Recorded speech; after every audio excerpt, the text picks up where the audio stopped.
Your task is not to seek for love, but to gently begin removing all the barriers within yourself that you have built against it. These words, offered by Rumi like a lantern in the dark, are not merely a piece of poetry. They are an invitation, a spiritual compass, pointing back toward the home you forgot you were carrying inside you. They whisper of a journey not outward, but inward. Not a quest to earn love, but a calling to reveal the love that has always been quietly waiting beneath the surface of your guarded heart. You may have spent years, perhaps even a lifetime, searching for love in another's eyes, in soft touches, familiar voices, moments of belonging, in midnight conversations that felt like salvation, in letters, glances, promises, and all the delicate ways we try to prove that we are worthy. But real love, the kind that nourishes your soul rather than just fills the silence, is not something you stumble across. It's not a destination or a possession. It is something you remember, uncover, and reclaim. It is the light already flickering beneath layers of old shame, ancient fears, and forgotten worth. We did not arrive in this life as strangers to love. We arrived as embodiments of it, as pure expressions of the divine's own longing to know itself. But somewhere along the way, life began to teach us caution. We learned to silence our needs, to play roles, to hold back our truth in exchange for safety or survival. And little by little, our innocence took cover behind walls we didn't even know we were building. We armored our hearts, not out of bitterness, but out of necessity.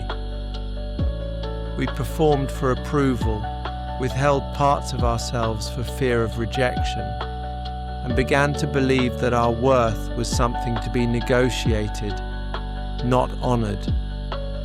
And then, when love didn't arrive the way we imagined it should, when we felt invisible or unloved or passed by, we blamed the absence of love rather than the architecture of our own defenses. But it's not that love abandoned us. It's that we made it difficult for love to reach us through the labyrinth of our own fears.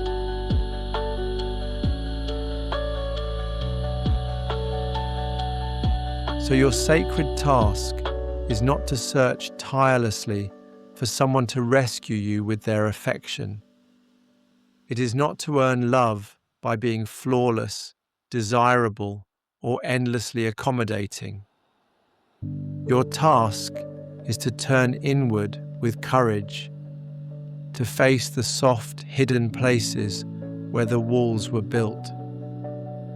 Ask yourself gently, where have I learned to make myself small, to believe that I am too much or not enough?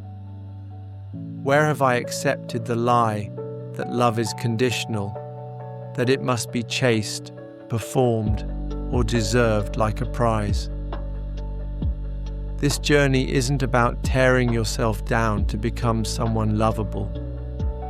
It is about bringing your full self, even the parts you've pushed away, into the light of acceptance and grace.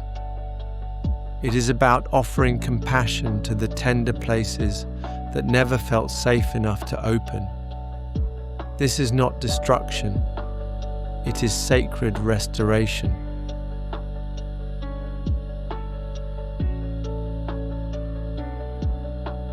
There are aspects of yourself you have locked away in shame, voices you've silenced, feelings you've buried, truths you've denied because the world once told you they were too much, too needy, too emotional, too vulnerable, too broken.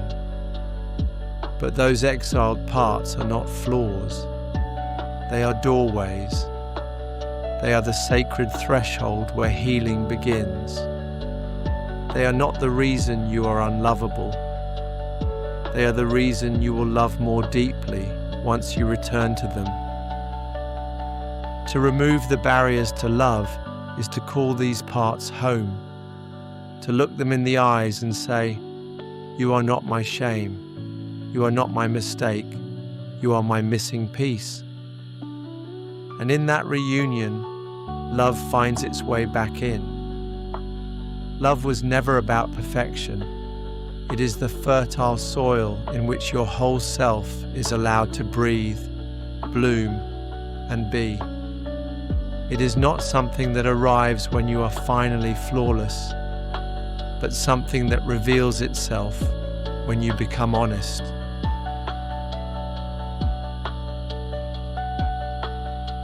You are not waiting to become lovable.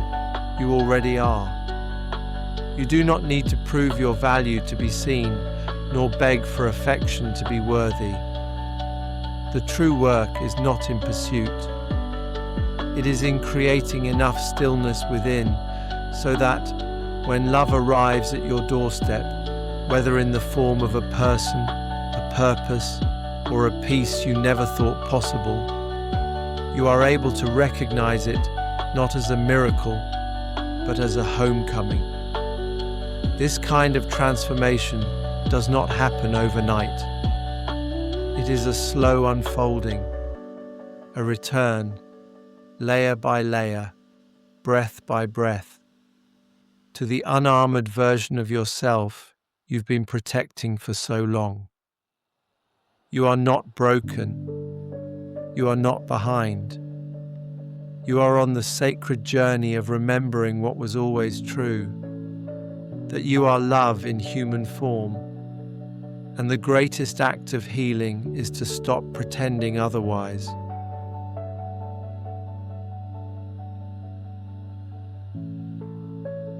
So begin again today, not from a place of effort, but from a place of reverence. Sit with your own heart. Listen for the whispers beneath the noise. Let the masks you wear fall away, not with force, but with grace. Let the walls that once protected you dissolve under the warmth of your own tenderness. Love is not a finish line to cross, nor a trophy to win. It is the ground beneath your bare feet, the breath that rises before words, the rhythm that beats in your chest, whether or not anyone else is listening.